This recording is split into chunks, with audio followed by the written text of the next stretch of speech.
Correcting an error.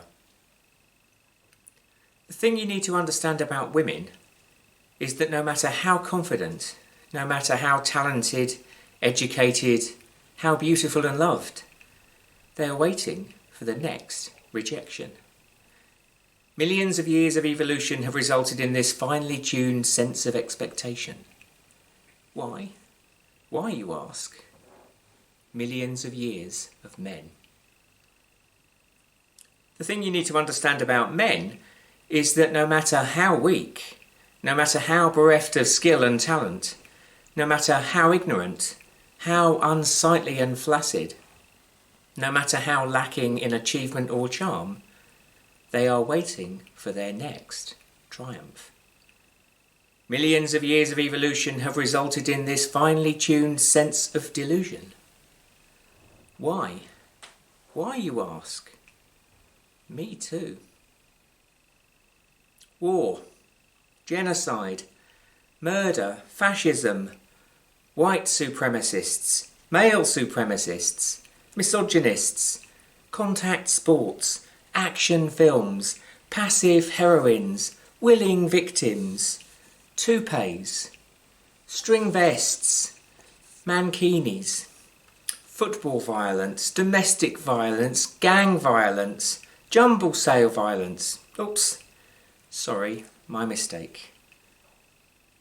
Boy racers, willy wavers, fox hunters, computer gamers, climate change deniers, underwear designers, animal testers, fly tippers, BMW owners, golfers, wrestlers, Keith Lemon, chest shavers, trophy fucking hunters. I mean, really? Fucking trophy hunters? Trophy wife hunters? I mean, don't even ask. Toxic masculinity, that's the cause. It has a lot to answer for, and I am very, very sorry. I should introduce myself. I am, well, you might think this is a little ironic as I manifest in male form. I am God, and I am very, very sorry. I look back with so many regrets that I should have given the male human 3 brains and saw fit to put 2 of them in a very unappealing little sack with the ability to produce testosterone was, with hindsight, an error. And so I thought I might correct that. I needed a controlled experiment, and it is this that led me to the residence of Thunberg Close in Stroud. It wasn't called Thunberg Close when the houses were built, of course. The renaming of this self-contained community was a democratic and much celebrated consequence of what I will refer to as Week 3. 7 houses, 18 people, and 4 weeks to date. I created the world in 6 days. You may deduce, therefore, that patience is not a burden I carry. To get fast results from my experiment, I tailored my corrections across the close, making a specific change to the inhabitants of each dwelling, so I could see the effect on that household and the cumulative effect across this tiny, right on, slightly groovy Stroud community. In number 1, the smallest house in the close at 2 bedrooms and 3 abandoned cars, or bits thereof, decorating the front garden. Robbie lives at number 1, a fitter. I turned down Robbie's crankshaft, so to speak. The male imperative to take things apart and then fix them again. The solutioneer. The mansplainer. The good news is that Robbie stopped adding to the junkyard in his garden. The bad news is that he felt isolated for a couple of weeks, finding he had nothing much to say or do. In week 3, Robbie made a breakthrough. He decided to tidy up, and he committed to tidying up so much it became his passion. The garden was cleared, the house made spotless, and he began to give critical looks to the unkempt lawn at number 2. I hadn't expected that. The rapid reinvention of purpose and the need to be top dog. Derek and June Denton live at number 2. He an insurance executive, she a volunteer at the hospital and in Oxfam. The manager of a disparate group of individuals implausibly called a team, Derek had fantasised about after-hours, back office, sexual encounters with all of the women and none of the men. In all of those fantasies, the women involved became friendly, then tactile, then what Derek liked to think of as opportunistically gagging for it. Back office is not a euphemism, by the way. I didn't reduce Derek's propensity for imagination. I just rewired his thought patterns so that it was all channelled towards his wife. In week 1, June was surprised, literally and pleasantly. In week 2, June felt a little overindulged. She loved chocolate eclairs but couldn't eat a whole box at once. In week 3, June told both of her lovers, the one at the hospital and the one at Oxfam, that she needed a time out. Number 3 is inhabited by Stephen and Ahmad White. This loving couple caused a great deal of offence as a result of their relative youth, sexuality, marital status, the colourful nature of the flags they waved at Pride Week, and in Ahmad's case, by the difference between his skin colour and his surname. There was no toxic masculinity to resolve in this house, just an accumulated layer of dust, grey and all-pervading, a little whisper of condemnation, telling the couple they were somehow wrong. So I dusted their lives to find that Ahmad and Stephen White didn't change at all. They felt inexplicably lighter in their being and noticed that the neighbours were more engaging. That's all. Number 4, Call Me Teresa. At least you'd be forgiven for thinking that was the correct address. Divorced, sexually active, and not remotely giving a fuck about what any of the neighbours thought. I turned down Call Me Teresa's sexual appetite to see if it was just a placebo for other forms of love and affection.